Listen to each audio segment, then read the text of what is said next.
So RhinoCAM, as mentioned earlier, is a plugin for Rhinoceros.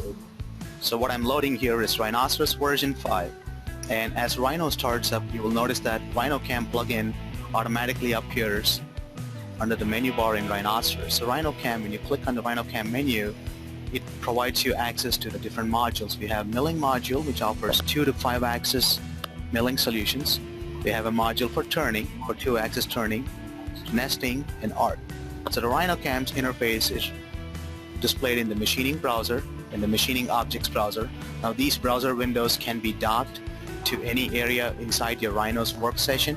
So you can either have it docked over on the left pane or on the left panel in Rhinoceros, which is what typically by default. So these browsers give you access to program your toolpaths within Rhinoceros. Now the machining operation browser has 2 main tabs. You have the program and then the simulate tab. Under the program tab you have 3 groups: machine setup, stock, and then machining operations. So the workflow is going from left to right as you work through each of these groups in here. The simulate tab allows you to perform material removal simulation or cut material simulation. You can also do a comparison of the part to the stock geometry, and has a lot more utilities in here.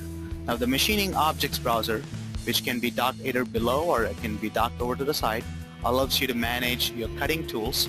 RhinoCAM offers you a wide range of cutting tools, starting with ball mills, flat mills, corner radius tools, tools for engraving, chamfer, taper, thread mill, face mill, dovetail cutters, fillet mill or corner rounding tools. You have lollipop cutters, form tools for wings. You can actually create a tool profile for programming it, and then you have drill, center drill, reamer, tap bore, reverse bore. Now each of these tools can be defined. You can specify feeds and speeds for these tools and save these tools to your library. So in a typical CNC equipment, you may be working with a set of tools. You can build those libraries for each of your machine tool, and you can load those libraries as and when needed for each project that you're working on. And by default, RhinoCAM will load the last loaded tool library into the product.